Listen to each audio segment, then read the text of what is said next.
Bismillahirrahmanirrahim. Assalamualaikum warahmatullahi wabarakatuh. Halo pemirsa TVmu, dimanapun Anda berada, Alhamdulillah di kesempatan kali ini kami kembali mengudara, kembali bersiaran untuk Anda, tentunya dalam program COVID Talk on TV, sebuah persembahan dari MCCC atau Muhammadiyah COVID-19 Comment Center dan juga tentunya didukung oleh MDMC dan juga Direct Relief. Kali ini pemirsa TVmu bersama saya Aris Kikonita.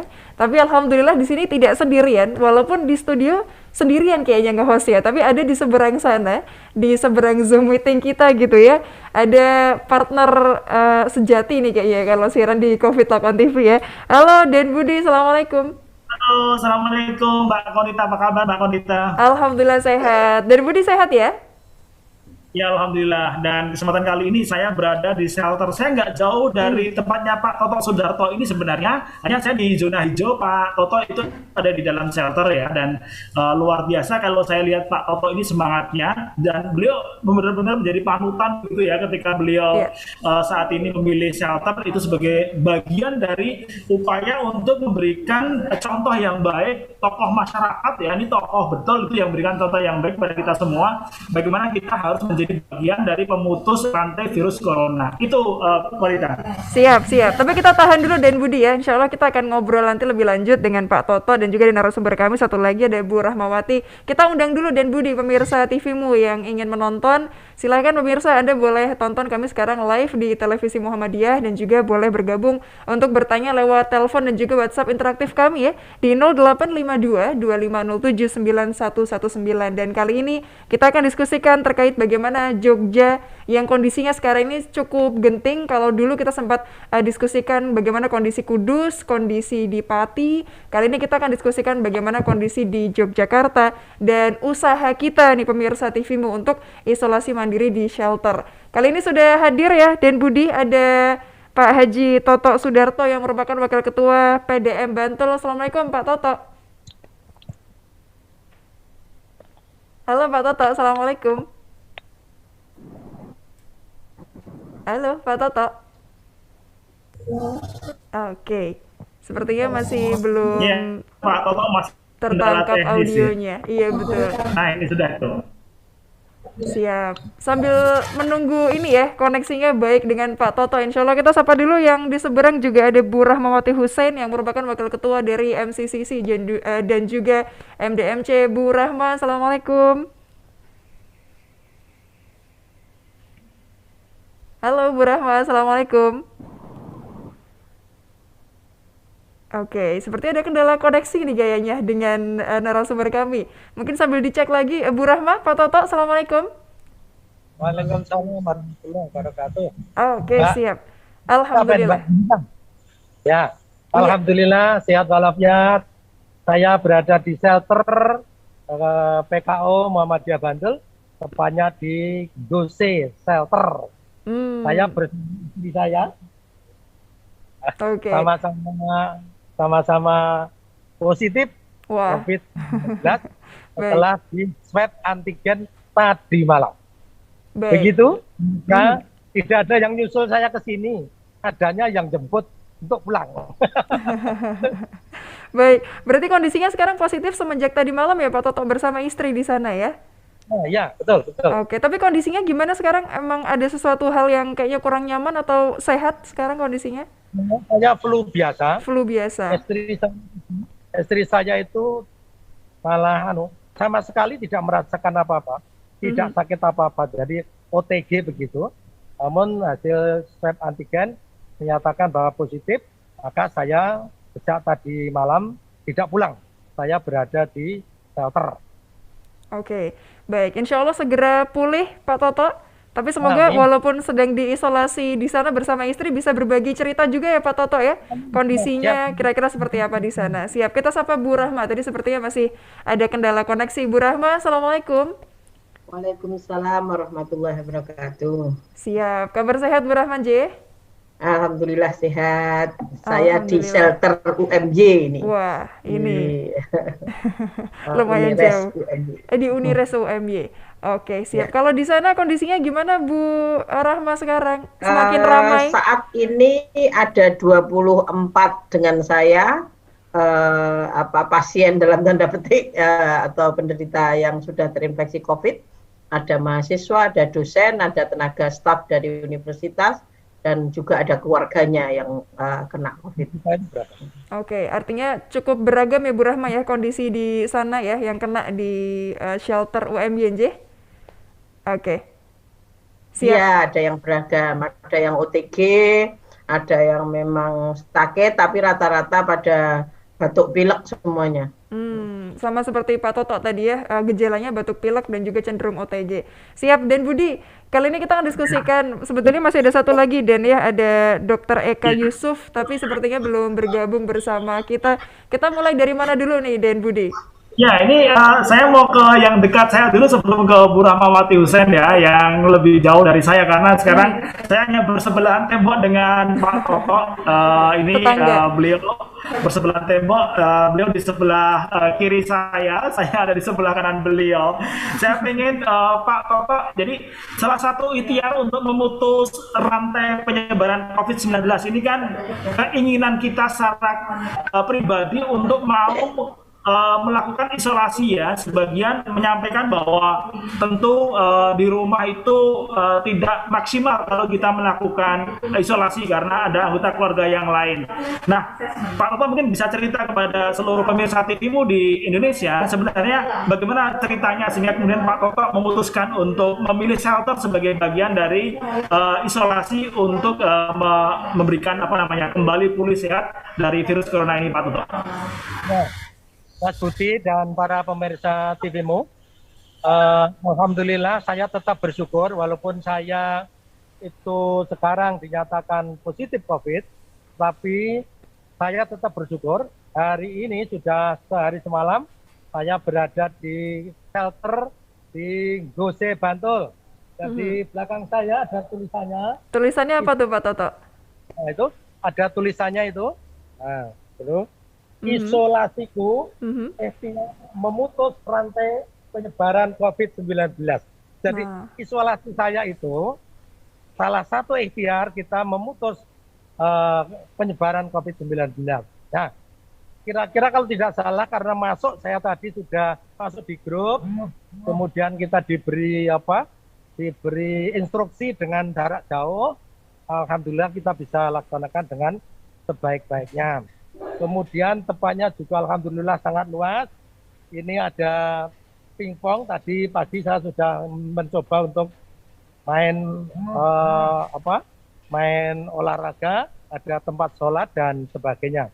Makan pada waktunya pasti makan, jadi jangan khawatir tidak ada yang kelaparan di shelter itu. Makanya enak-enak, lebih enak di shelter daripada di rumah makannya. Tetapi badannya enak di rumah. Iya. Nah, Baik. lalu mengapa saya lakukan ini? Karena ceritanya anak saya itu terserang COVID pada hari Senin kemarin, yaitu di kantornya. Di kantornya 10 orang terkena COVID-19. Kemudian Senin dia sudah masuk. Senin itu juga saya mulai flu. Ketika saya mulai flu, saya langsung periksa, Selasannya periksa. Dan saya tidak pulang, langsung di shelter ini. Mengapa saya lakukan? Bahwa akan saya tunjukkan kepada warga masyarakat bahwa di shelter itu tidak menakutkan. Di shelter itu saling mendukung. Di shelter itu saling memberi motivasi antara satu dengan yang lain. Sedangkan apabila di rumah, itu pikirannya masih macam-macam dan kita tidak yakin. Tadi pagi diperiksa dokter, setiap hari diperiksa dokter, obat dikontrol terus. Nah, ini kalau di rumah belum tentu. Nah, oleh karena itu, kepada saudara-saudaraku, baik itu OTG maupun yang kerasa-kerasa sedikit, jangan takutlah di shelter itu. Jangan takut, sekarang banyak sekali tempat-tempat itu. Di Bantul juga masih ada, di tempat lain ada. Di sini juga ada, jadi bagi yang sakit, kami undang untuk, bagi yang terpapar, kami undang untuk di shelter. Tapi yang tidak terpapar ya tidak saya undang, di rumah saja, di rumah saja. Baik, baik. Iya. Oke, harapannya sehat ya Pak Toto ya tentunya ya, sehingga bisa kembali ke rumah lagi gitu ya.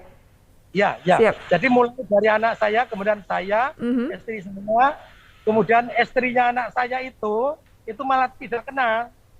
Yang satu kamar itu tidak kena, tapi yang kamar lain kena karena saya sudah tua, sudah tua, Ya. akhirnya kena. Dan mohon doanya pekerja-pekerja saya 15 orang yang tadi di puskesmas kena 2 dan sekarang mandiri isolasi mandiri di rumah saya. Ada rumah kosong untuk ditempati mandiri. Saya mohon doanya mudah-mudahan nanti kami sekeluarga segera sembuh, tetapi yang paling penting saya sampaikan, shelter melayani para terkonfirmasi COVID dan dilayani dengan sebaik-baiknya. Demikian Mbak Meta, apa mau? Mbak Konita, Pak. Ya, Siap, siap. Baik.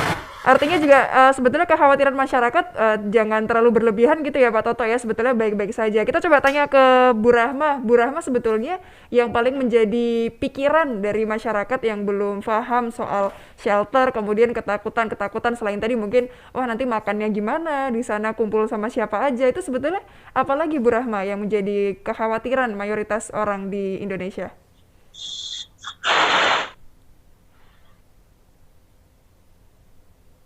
Halo, Bu Rahma? Halo. Iya. Oh iya, maaf. Soalnya ada suara dari sana nggak begitu jelas. Kekhawatiran yang biasa ditemui itu takutnya itu kemudian parah, tidak bisa berhubungan dengan keluarga, kemudian merasa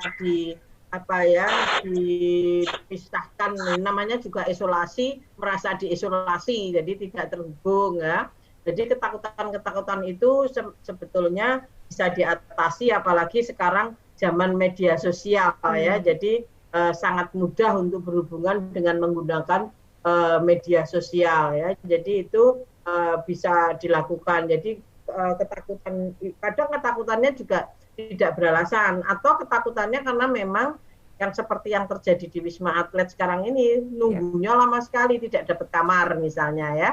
Jadi ini bisa banyak faktornya merasa tidak bisa terdukung keluarga, tidak bisa berkomunikasi dengan keluarga, kemudian kekhawatiran akan semakin parah dan sebagainya ya. Padahal sebetulnya hampir di seluruh shelter seperti yang dikatakan Pak Toto tadi, itu ada tim kesehatan yang 24 jam itu memantau. Jadi sebetulnya lebih bisa diandalkan kalau di shelter daripada di rumah, karena tidak ada yang memantau secara rutin ya. Jadi ini kelebihannya di shelter ya.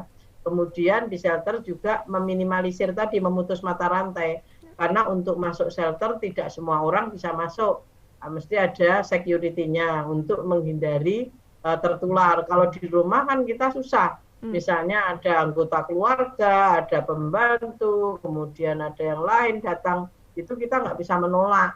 Nanti kadang-kadang itu terjadi ya.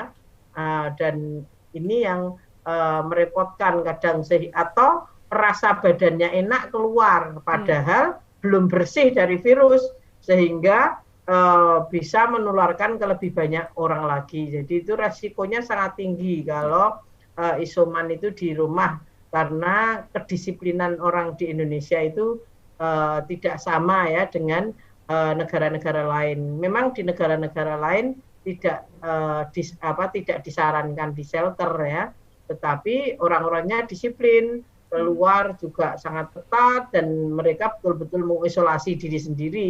Nah, di Indonesia badannya enak jalan-jalan, atau malah tetap pergi belanja, tetap pergi ke warung makan. Nah, ini sangat berbahaya ya di dalam memutus mata rantai COVID. Gitu Mbak Konita. Oke, artinya dengan kata lain sebetulnya shelter ini cocok untuk kalangan masyarakat yang mungkin masih belum disiplin gitu ya Bu Rahma ya, untuk mendisiplinkan tadi ya. atau di samping disiplin itu tidak mempunyai kemampuan untuk memonitor dirinya sendiri. Oke. Misalnya seperti saya, kemarin saya agak sesak nafas.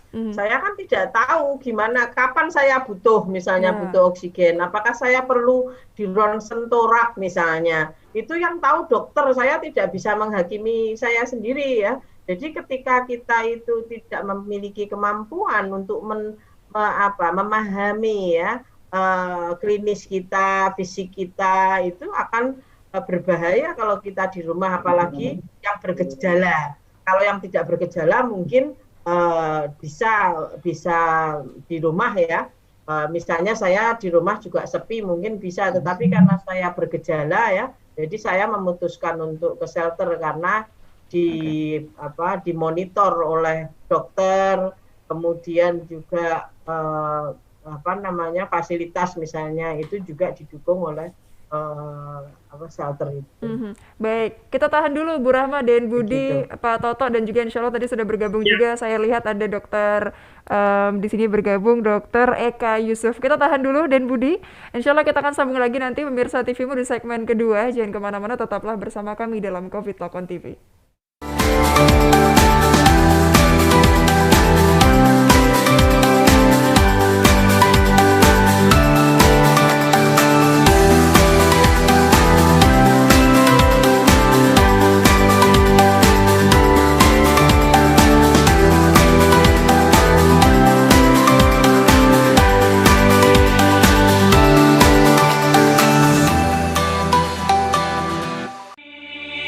Coffee Talk, diskusi seru yang membahas berbagai kajian seputar COVID-19 dari berbagai sisi. Menghadirkan narasumber-narasumber yang berkompeten di bidangnya. Coffee Talk hadir memberikan informasi mencerahkan dengan pembahasan tema-tema menarik. Simak terus ya Coffee Talk persembahan Muhammadiyah COVID-19 Comment Center, live di akun-akun resmi Muhammadiyah COVID-19 Comment Center.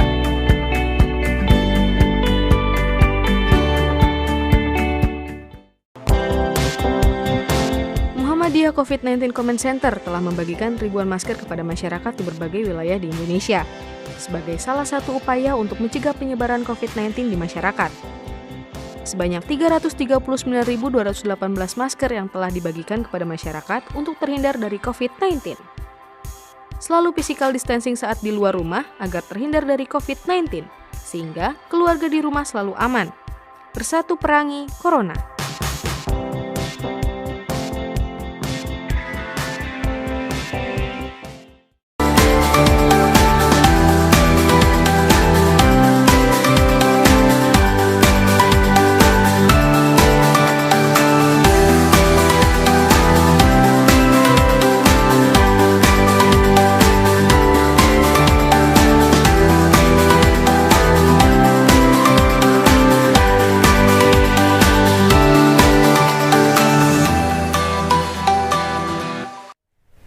Tidak hanya satu daerah saja pemirsa TVmu yang kemudian mulai merata atau mulai merebak penyebaran COVID-19. Di Yogyakarta pun dulu sempat naik, kemudian turun, dan sekarang bau-baunya juga akan kembali naik. Tapi semoga saja kita doakan tidak segera naik atau kemudian bisa lebih stabil lagi kondisinya.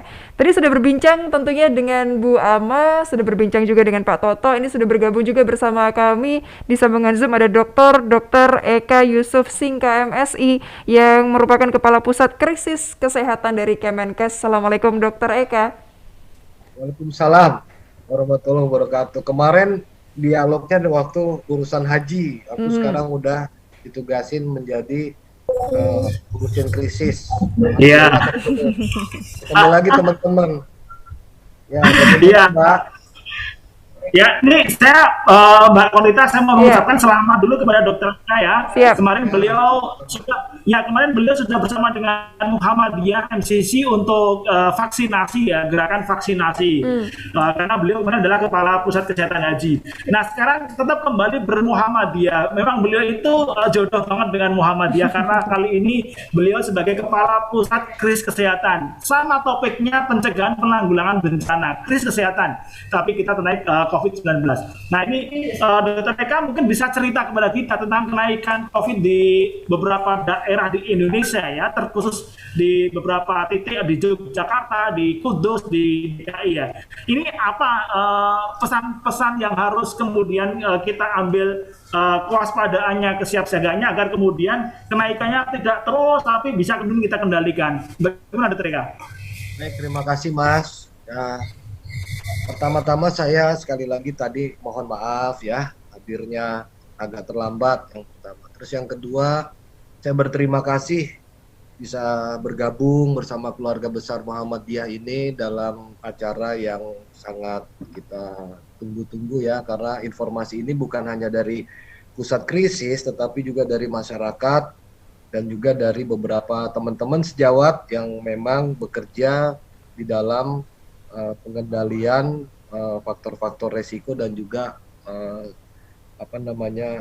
pemberantasan penyakit COVID-19 ini. Jadi kita sudah tahu ini naik, kasus-kasus naik. Beberapa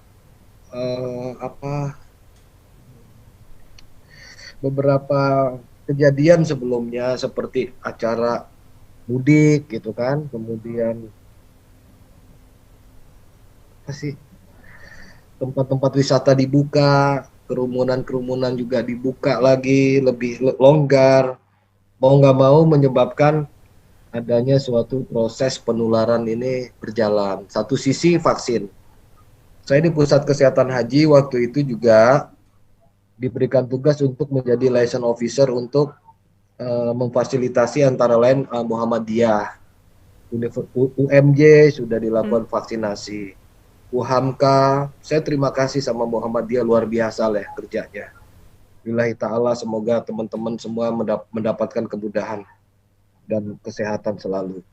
Di PP Jogja, UMS, Universitas Muhammadiyah Surakarta semua dilakukan. Artinya vaksinasi berjalan, tapi satu sisi lagi pola hidup protokol kesehatan mulai kendor, mulai agak kurang, sehingga timbul lagi nih yang terbaru itu varian tadi pagi aku sudah beberapa kali nge-share B1617.2, B1617.2B. Ini Delta, varian Delta itu India sudah mendominasi penularan di sejumlah wilayah di Indonesia. Di Kudus ya, tidak tertutup kemungkinan nanti juga di tempat lain, tapi mudah-mudahan enggak lah, insya Allah ya, kita berhusnuzon insya Allah. Walaupun ada potensi-potensinya ini di Kudus, di Bangkalan itu banyak yang terjangkit kembali, walaupun gejala-gejalanya juga masih bisa diatasi. Jadi apa, balik lagi ke prokes. Prokes itu adalah pola hidup bersih dan sehat. Kita pakai sabun. Aku sekarang lebih merekomendasikan pakai sabun. Sabun lah udah, cuci tangan pakai sabun, muka juga pakai sabun. Kemudian masker diganti-ganti. Jangan selalu yang ini. Ada tuh ibu-ibu mungkin ya pengen masker warna pink cuman satu-satunya. Ya udah dipakai terus warna pink. Contoh, maaf nih, ada ibu-ibu di sini, ada mbak-mbak di sini. Artinya diganti-ganti terus. Ya, jadi intinya protokol kesehatan, kemudian kurangi mobilitas yang tidak penting. Kemudian rumah sakit Muhammadiyah harus segera membuka bed-bed ini. Bednya yang untuk COVID. Mudah-mudahan aja semua bisa terkendali. Bed occupation rate mulai meningkat di semua tempat. Pemerintah juga sudah siaga 1, ada di Bandung Raya udah mulai membatasi betul, lockdown tempat-tempat wisata. Nah inilah yang ingin saya sampaikan, dan sebagai kepala pusat krisis ya tentunya memiliki tugas juga bagaimana supaya penyebaran virus ini tidak terus-menerus, bahkan ditendensi juga bisa ke anak-anak, kan itu juga kita khawatir betul kalau sampai anak-anak kita ini. Jadi Bapak Ibu segeralah kita semua, udah tidak ada lagi harga mati, prokes adalah harga mati. NKRI harga mati, prokes juga harga mati. Mungkin itu. Ya, oke. Dokter Eka, menarik tadi terkait dengan bahwa prokes ini tentu menjadi harga mati gitu ya. Ini wajib lah kita. Nah, ada satu sisi lain yang memang menarik yang dilakukan oleh Muhammadiyah MCC ya dan MDMC terkait dengan penyelenggaraan shelter untuk isolasi para penyintas atau warga yang terdampak COVID-19 tanpa gejala. Dalam pandangannya Dokter Eka, seperti apa kemudian shelter-shelter ini ya yang memberikan pelayanan pasien atau warga terinfeksi COVID tanpa gejala untuk kemudian menjadi bagian dari upaya ikhtiar memutus penyebaran COVID-19. Dokter Eka, ini ada dua tokoh Muhammadiyah. Pertama adalah Ibu Dr. Rahmawati Hussein, Wakil Ketua MDMC sekaligus Wakil Ketua MCCC, yang saat ini juga beliau sedang isolasi di shelter Muhammadiyah di Yogyakarta di UMY. Lalu ada Pak Toto Sudarto, ini beliau kemarin adalah sebagai asek dari pejabat di pemerintah daerah Kabupaten Bantul, kemarin ya sudah purna baru saja, dan saat ini juga Wakil Ketua PDM dan sedang juga isolasi di shelter Muhammadiyah satunya di Gose di Rumah Sakit PKU Bantul. Jadi Rumah Sakit PKU punya shelter untuk warga yang terinfeksi COVID-19. Dalam pandangan Dokter Eka tentang shelter dan perlunya warga untuk melakukan isolasi, seperti apa Dokter Eka? Baik, saya dapat infonya tadi pagi. Saya terus terang merasa prihatin ya, artinya berduka juga merasakan ada teman-teman kita keluarga besar Muhammadiyah ini yang mengalami isolasi begitu. Tadi pagi juga saya sempat komunikasi sebentar dengan Dokter Umi, ia katanya dalam center. Jadi kita manfaatkan aja dulu apa yang kita bisa. Jadi ini rumah sakitnya di PKU mana? PKU Bantul ya? Di mana? Rumah sakit apa? Ya, di shelternya Gose miliknya Rumah Sakit PKU Bantul untuk yang Pak Toto. Kalau yang Bu Rahmawati Hussein di shelter Universitas Muhammadiyah Yogyakarta. Oke, sekarang gini aja, tinggal nanti keduanya kirim surat ke saya, apa yang saya bisa bantu untuk APD dan sebagainya, alat-alat medis sebaiknya segera langsung ke saya, minta itu. Apakah itu oksigen konsentrator juga enggak, walaupun nggak banyak ya, aku nggak bisa ini segera aja ke saya langsung. Dan obat-obatannya masih ada kan, obat-obatannya juga di ini kan, yang isolasi mandiri. Saya kadang-kala juga suka menggunakan minyak kayu putih, gunakan aja itu minyak kayu putih, terus minum obat-obatan yang sudah ada, kan nggak ada masalah kalau obat-obatan sudah ada, kemudian isolasinya juga secara benar ya, saya kira insya Allah. Apalagi sudah pernah divaksin, jangan pernah terlalu down dengan kondisi ini, tapi segeralah untuk bisa teman-teman yang lain itu bisa memantapkan jiwanya ya, banyak-banyak berdoa. Kemudian ada kan semua protap-protap untuk melakukan isolasi mandiri segera dijalankan dengan sebaik-baiknya. Siap. Saya kira itu Pak Toto dengan Baik. Siap Dokter Eka. Siap Dokter Eka dan Budi, kita ini online ya, online. Betul, ini sudah on air, online dan on air gitu ya. Siap, kita tahan dulu dan Budi dan juga Dokter Eka, insya Allah kita sambung lagi di segmen ketiga bersama juga narasumber kami ada Bu Ama dan juga tentunya Pak Toto. Jangan kemana-mana pemirsa TV, kami akan segera kembali sesaat lagi.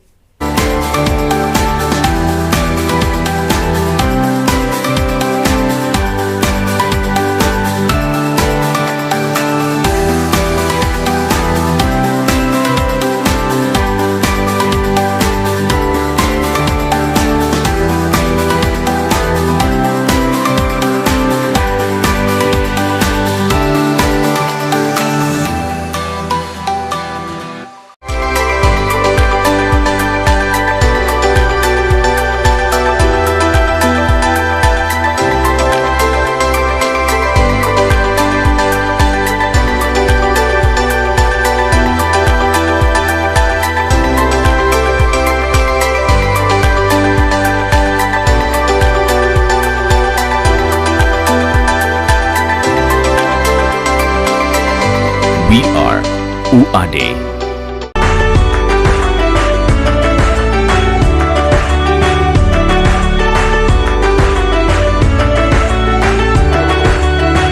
Dampak COVID-19 terasa jelas di sektor ekonomi, terutama kebutuhan pangan masyarakat. Muhammadiyah COVID-19 Comment Center dari pusat, wilayah, daerah, cabang hingga ranting telah membagikan paket sembako kepada masyarakat terdampak COVID-19.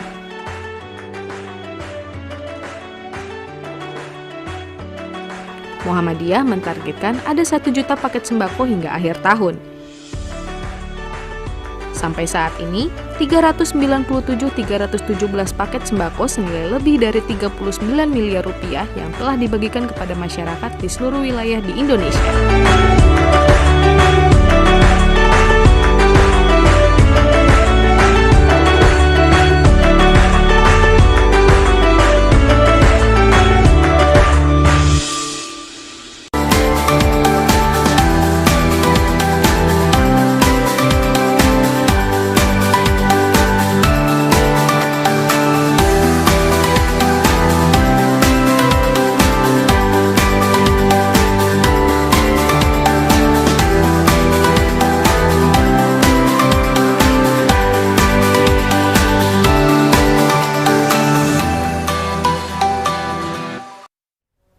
Iya, pemirsa TVmu berbincang terkait COVID-19 itu bukanlah satu perkara yang hanya bisa diselesaikan oleh satu pihak saja, tapi sebetulnya ini melibatkan banyak sekali pihak, banyak sekali partisipasi, kolaborasi, dan juga kerjasama atau teamwork yang perlu kita jaga bersama. Tadi dari Kemenkes sudah menawarkan dari Dr. Eka terkait bagaimana sebetulnya kemitraan itu perlu digalakkan, perlu diperketat, dan ini langsung tertuju pada Muhammadiyah. Saya ingin tanggapannya dulu, Bu Ama, mungkin seperti apa kira-kira yang bisa dibentuk mulai sekarang? Kita perlu terus ya melakukan seperti tadi disampaikan Dr. Eka, yaitu prokes tetap dijalankan, tetapi karena kasusnya itu tidak sedikit meningkat, kadang kita tidak tahu dapatnya di mana, itu masyarakat harus terus waspada.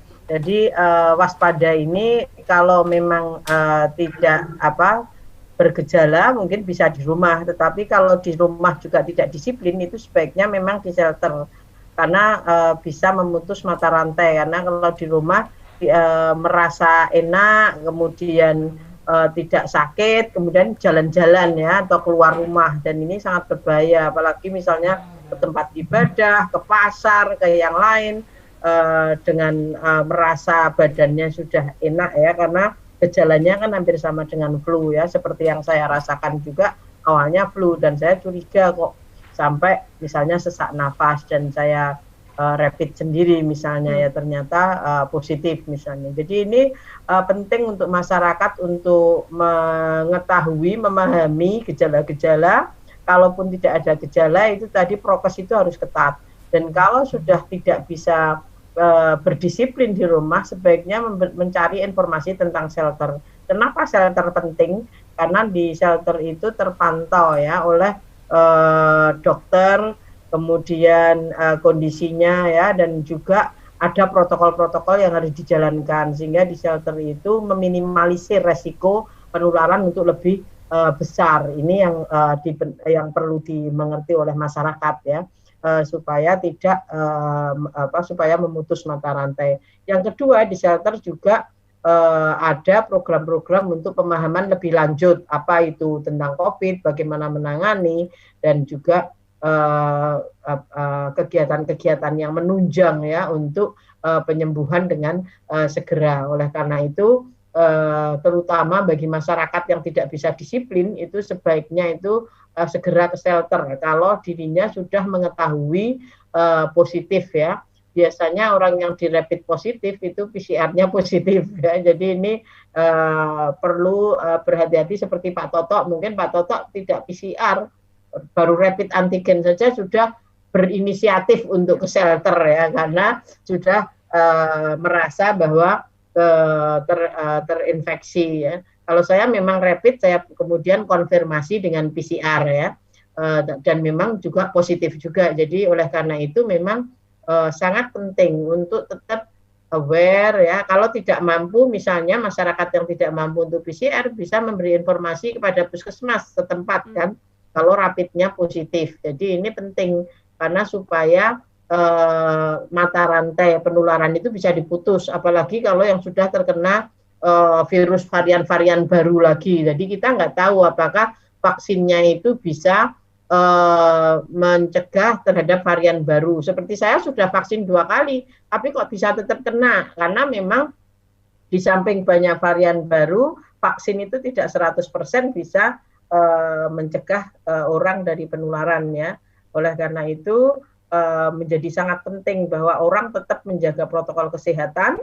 Kemudian apabila sudah merasa dirinya itu terinfeksi atau sudah melakukan tes rapid antigen itu positif, itu lebih baik mencari informasi tentang shelter di sekitarnya. Karena banyak sekali shelter di Jogja dan di kota-kota lain, itu baik itu shelter pemerintah maupun shelter yang diinisiasi oleh masyarakat seperti Muhammadiyah maupun rumah sakit ya, baik rumah sakit, perguruan tinggi, itu banyak sekali yang sudah membuat shelter-shelter di tiap kota. Begitu Mbak Konita. Baik, baik. Dan kita coba ke Pak Toto dulu, Bu Ama. Tadi sudah dijelaskan sedemikian rupa betapa penting, betapa urgent untuk bisa langsung ke shelter. Tapi Pak Toto, mungkin ada yang bisa disampaikan kepada pemirsa TV-mu yang sampai sekarang tuh masih ragu-ragu. Ini sebetulnya saya butuh nggak sih untuk ke shelter? Sepertinya masih bisa ditangani di rumah, belum sebegitu parah. Atau seperti apa Pak Toto, biar tidak terlambat dalam menangani COVID-19? Pertama, suara saya memancar? Sudah, aman. Ya. Untuk Dokter Eka, barangkali kami punya usulan orang desa ini ya. Bagaimana kalau satgasnya itu namanya diganti gerakan, itu semuanya tuh bergerak. Nah sekarang itu boleh piknik kemana-mana, tapi nggak ada pemerintah itu nggak ada petugas yang memonitor di situ, melarang begini, jangan begini, harus begini, harus nggak ada. Sehingga abai. Nah, kalau boleh piknik atau wisata, mestinya juga ada yang bisa menggerakkan masyarakat itu bisa bergerak. Kalau dulu ada pemberantasan ya, sekarang namanya pemberantasan virus corona itu diberantas betul ini, seakar-akarnya diberantas. Ya. Kalau misalnya penanganan COVID corona itu hanya ditangani menurut saya tuh.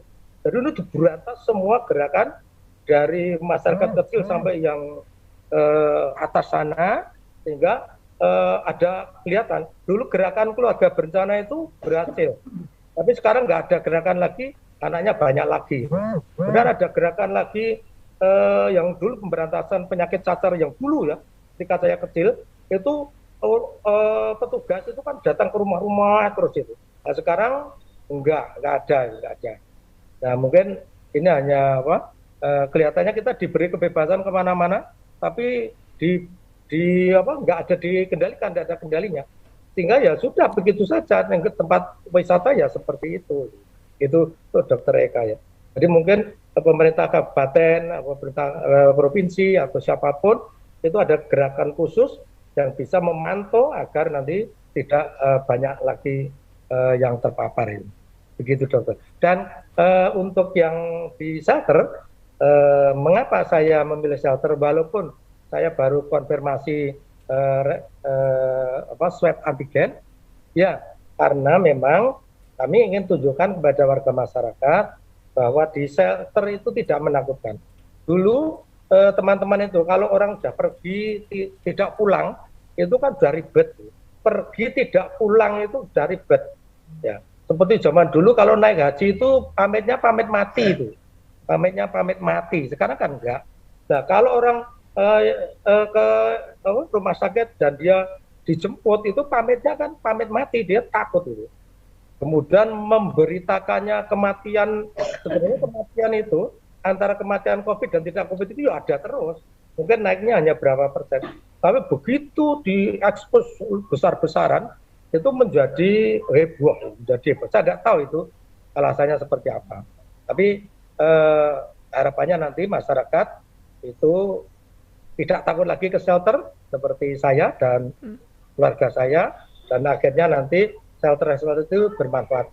Namun demikian memang pemerintah pusat dalam hal ini Kementerian Kesehatan sepertinya juga harus tidak saja berterima kasih, tetapi kalau ataupun ada ya biar disake oleh lembaga-lembaga swasta itu untuk sampai kepada umat itu, tidak mandek di sana itu. Misalnya ada bantuan-bantuan apapun yang sifatnya itu membuat kenyamanan di shelter itu bisa diberikan ke daerah, dan daerah insya Allah nanti bisa ditangani lebih bagus sehingga di shelter itu seperti shelter yang saya tempati ini, walaupun masih sederhana sudah ada tempat karaoke. Wah. Walaupun nyanyi karaoke udah pilek tapi nyanyi karaoke. Itu untuk menjaga imun ya. Nah, ada tempat olahraga dan sebagainya. Oke. Kira-kira begitu yang bisa kami sampaikan. Terima kasih dokter, terima kasih Bunda dan Mbak Meta siapa tadi, Iya. sama Dik dan sebagainya. Oke. Terus. Baik, sebetulnya shelter tidak semenyeramkan itu ya Pak Toto ya. Bahkan ada tempat karaoke-nya juga di sana ya. Nah, dan siapapun kalau mengunjungi itu juga boleh kok, mengunjunginya persis seperti mengunjungi kalau di rumah sakit itu diisolasi itu. Bisa melihat orangnya dada, bisa mengirimkan sesuatu, apa boleh, tidak harus jarak jauh, enggak. Jadi ada kaca, kemudian berkunjung, mengirimkan sesuatu, bisa. Jadi tidak menakutkan kalau ditutup rapat, enggak boleh, enggak juga. Oke. Begitu, Meta. Siap. Dan Budi, sebetulnya kalau melihat paparan dari Pak Toto sudah tidak seram, tidak menakutkan lagi untuk kemudian orang-orang yang mungkin terlihat baik-baik saja tapi rasanya tidak baik-baik saja itu bisa ke shelter ya, Den ya? Ya, jadi begini, beberapa waktu yang lalu sebenarnya ada stigma ya bagi beberapa warga ya, yang kemudian warga itu sendiri akhirnya membuat dirinya membentengi diri ya, defense mechanism. Jadi mereka tidak mengaku sebagai orang yang kontak erat yang mungkin positif karena khawatir kemudian stigma negatif, apalagi kalau kemudian pulang dari shelter itu masih stigma negatif. Nah, Bu Rahmawati Hussein, Pak Toto ini sebagai contoh tauladan yang bagus bahwa mari ini COVID bukan aib, ini COVID memang harus kita berantas bersama. Nah, saya mau ke Pak Dr. Eka nih. Dr. Eka tentu Kapuskris punya peran yang strategis ya di tengah bencana non alam ini. Nah, beruntungnya kalau Dr. Eka sudah sangat familiar ini berlawanan dengan COVID atau melawan COVID sudah familiar karena sebelumnya Dr. Eka ini adalah penggerak vaksinasi di Indonesia. Beruntungnya Dr. Eka memang sebenarnya sudah sangat familiar. Tapi lebih dari itu, Dr. Eka mungkin kalau Puskris sendiri seperti apa sih secara nasional terkait dengan upaya pencegahan penanggulangan COVID ini, Dr. Eka? Kami adalah bagian dari Kementerian Kesehatan ya. Kalau kita bicara tentang adanya suatu pandemik atau bencana, itu di dalam klaster kesehatan. Tetapi dalam hal khusus untuk COVID ini, tentu tugasnya juga akan lebih besar lagi, terutama dalam hal vaksinasi. Beberapa minggu lalu juga sudah ada kesepakatan antara Kementerian Kesehatan dengan Muhammadiyah dan NU. Waktu itu dipimpin oleh Pak Sekjen dan saya juga menjadi liaison officer-nya untuk menghubungi kedua organisasi ini. Dan ini tetap jalan. Jadi nanti ke depannya itu vaksinasi Muhammadiyah bisa minta langsung, jadi tidak perlu lagi ke arah ke dinas, koordinasi saja cukup.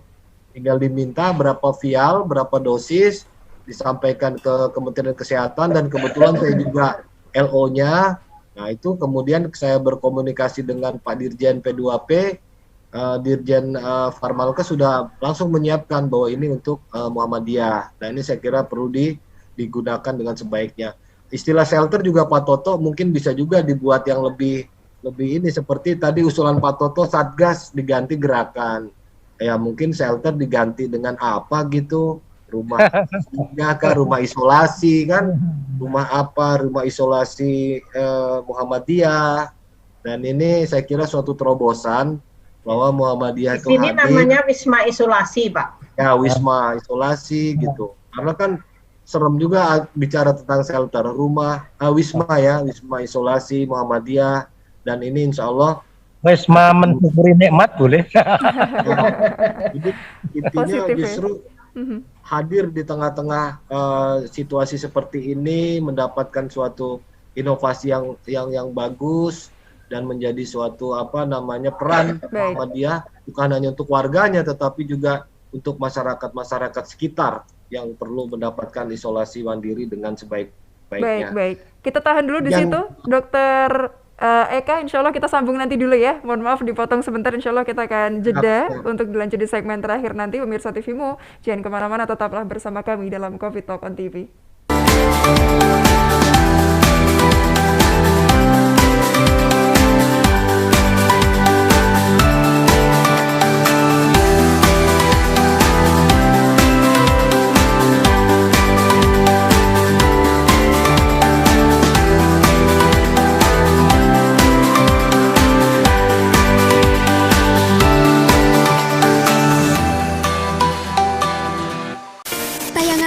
Anda bermasalah atau kurang jernih? Sudah saatnya Anda mengganti antena UHF Anda dengan decoder Cavision Cartens. Selain harga terjangkau dan tayangan yang jernih, Anda dapat menyaksikan puluhan channel nasional dan internasional gratis selamanya. Anda juga dapat menyaksikan tayangan olahraga dunia. Tunggu apa lagi? Ganti sekarang juga. Cavision on terus. Rumah sakit menjadi garda terdepan dalam penanggulangan COVID-19 dan dapat juga menjadi benteng terakhir. Maka dari itu, Rumah Sakit Muhammadiyah Aisyah siap menjadi rumah sakit yang melayani pasien COVID-19 dengan dukungan fasilitas yang optimal. Saat ini, telah ada 77 Rumah Sakit Muhammadiyah Aisyah yang membantu dalam penanganan COVID-19. Bahkan, tidak hanya itu, Muhammadiyah juga mewujudkan rumah sakit darurat untuk penanganan COVID-19. Ikhtiar ini sebagai wujud Muhammadiyah dalam membantu pemerintah memerangi COVID-19. Bersatu perangi Corona.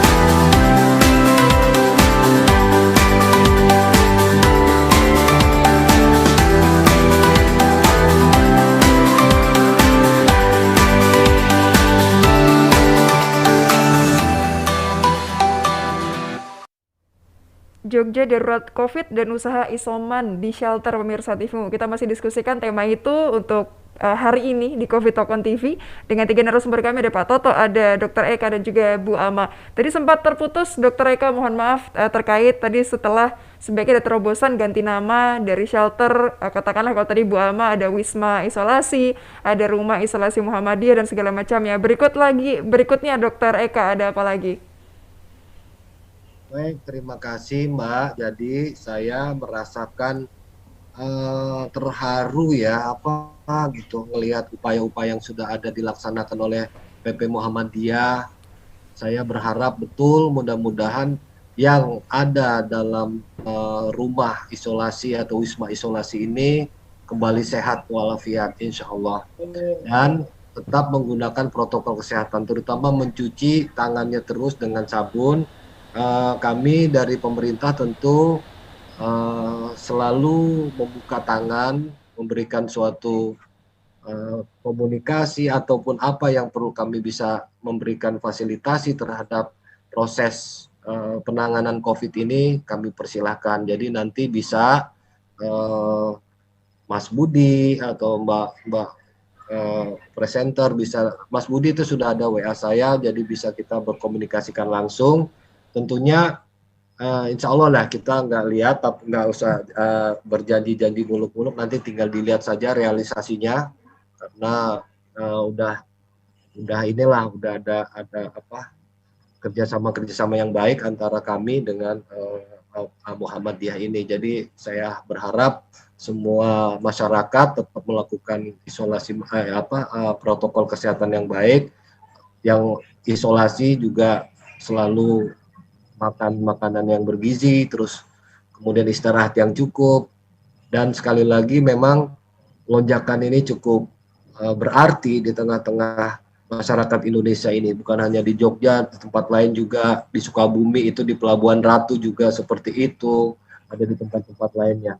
Itu pesan dari saya, dan memang peningkatan kapasitas dari masyarakat perlu. Pusat krisis memiliki kedudukan dan fungsi-fungsi untuk melakukan koordinasi terhadap pelaksanaan pandemi kali ini. Saya mohon doa restunya juga, saling mendoakan dari Mbak Rahmawati, Mas Toto, dan Mas Budi seluruhnya, dan seluruh warga Muhammadiyah, dan hadirin untuk bisa sama-sama berdoa dan juga berusaha semaksimal mungkin. Demikian dari saya, terima kasih. Assalamualaikum.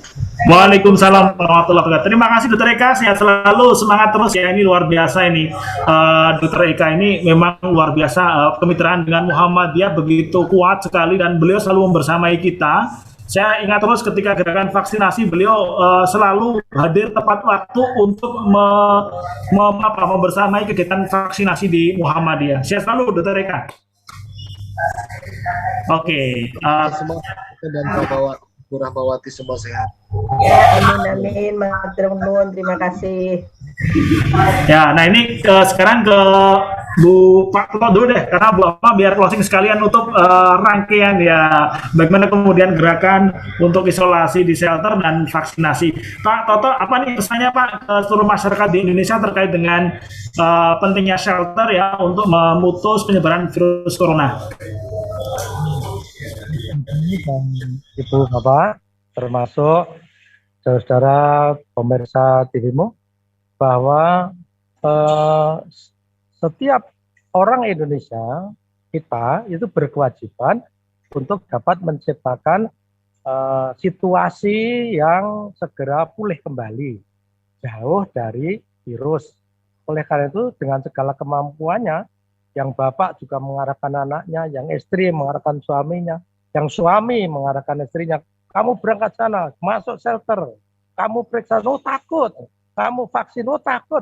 Semua harus bergerak agar yang guru kepada siswanya, yang dosen kepada mahasiswanya, yang pejabat pada anak buahnya, itu suatu kewajiban kita bareng-bareng, saling mengingatkan, sehingga nanti menjadi gerakan yang luar biasa, bahwa virus ini harus kita berantas. Tidak boleh tidak.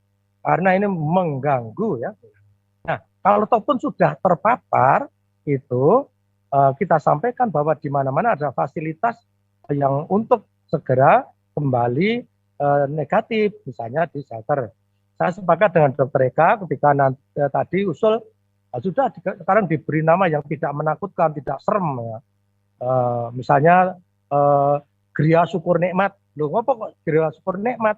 Karena orang sakit itu mendapat nikmat. Nikmatnya apa? Dosanya dikurangi. Dosanya rontok bagaikan daun-daun yang rontok dari pohonnya. Nah, itu kan luar biasa. Nah, ketika selesai, nanti kan doanya apa? Dosanya sudah berkurang. Gitu. Nah, sehingga tidak menakutkan lagi. Kalau shelter kesana shelter kan ujek-ujekan, ya. Seperti itu kalau shelternya Gunung Merapi ketika itu ujek-ujekan sempit. Nah, kalau ini sangat lebar, ada lapangannya, ya. Nah, seperti itu, Mas Budi. Sehingga memang kita di dalam komunikasi masyarakat ini komunal itu memang pinter-pinternya orang itu menyampaikan kepada publik bahwa ini loh yang benar itu seperti ini, itu tidak benar. Nah, sekarang sudah terbukti, termasuk Ibu tadi sama-sama Bunda, saya juga sudah 2 kali vaksin ya. Saya vaksinnya di tingkat DJ, di CEC itu sudah 2 kali. Tapi ternyata di swab antigen juga positif gitu. Dan saya langsung berangkat ke sini walaupun PCR-nya belum selesai. Itu artinya sama-sama kita ingin bahwa segera biar diberantas betul-betul ini COVID-19 itu. Dan badai pasti berlalu, begitu Mas Budi. Pasti itu. Pasti berlalu ya Pak Toto ya. Badai pasti berlalu. Wah, ini lagu yang memang sangat terkenal sekali nih ya. Badai pasti berlalu, COVID pasti berlalu. Ya, sinergi yang sangat keren ya. Tentu Muhammadiyah dan Kementerian Kesehatan selalu akan sekata untuk berantas virus corona. Nah, ini sebagai terakhir closingnya Bu Ama, apa nih Bu pesannya kepada seluruh masyarakat, warga dan lain sebagainya? Monggo Bu Ama. Ya, terima kasih Mas Budi. Jadi sesuai tagnya itu wabah belum berakhir. Jadi masyarakat itu tidak bisa lengah ya. Jangan karena sudah kelelahan selama 2 tahun itu harus bermasker terus sekarang buka masker ya. Jadi kita tetap sabar untuk menjaga protokol kesehatan. Jangan dengan alasan sudah capek, sudah lelah selama 2 tahun ini mengalami COVID itu kita menjadi lengah. Oleh karena itu, karena wabah belum berakhir, bahkan banyak sekali varian-varian baru dari virus corona, masyarakat tetap harus berhati-hati, harus mengikuti protokol kesehatan dan jangan takut untuk pergi ke shelter ya. Jadi shelter itu tidak menakutkan ya. Rumah isolasi, wisma isolasi itu bukan sesuatu yang menakutkan, tetapi sebagai salah satu upaya untuk memutus rantai penularan COVID ya. Jadi kita sarankan siapapun yang kena kalau bisa mendisiplin sendiri bisa di rumah, tetapi kalau tidak bisa disiplin perlu untuk mendatangi shelter dan terutama bagi yang gejalanya juga sudah parah supaya bisa diselamatkan. Jadi itu harapan kita. Upaya-upaya yang dilakukan masyarakat itu banyak sekali shelter mandiri itu bisa didukung, saling membantu apalagi di Indonesia sifat gotong royong, jadi saling membantu kalau ada tetangga, anggota masyarakat, anggota komunitas yang memang terpaksa harus istirahat karena COVID, ini bisa didukung dengan adanya rumah komunitas istilahnya ya, atau tadi tidak shelter komunitas tapi bisa rumah komunitas yang dipakai bersama, tidak memberi stigma yang negatif terhadap orang yang terinfeksi COVID, tetapi perlu didukung oleh masyarakat sekitar. Dan yang terakhir, kita tetap perlu melakukan gerakan, baik itu gerakan prokes dan jangan takut untuk divaksin, karena walaupun divaksin juga bisa kena, tetapi bisa meminimalisir resiko yang lebih jauh. Jadi mari kita dukung gerakan vaksinasi di seluruh Indonesia dan tetap jaga protokol karena wabah belum berakhir. Wabah belum berakhir, Bu Ama. Siap.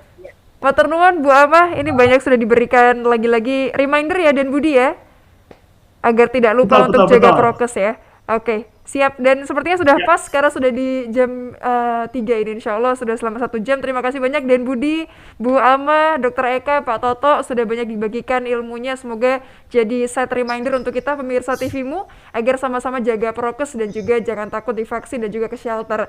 Dan terima kasih bagiannya sudah menyimak. Wassalamualaikum warahmatullahi wabarakatuh. Sampai jumpa.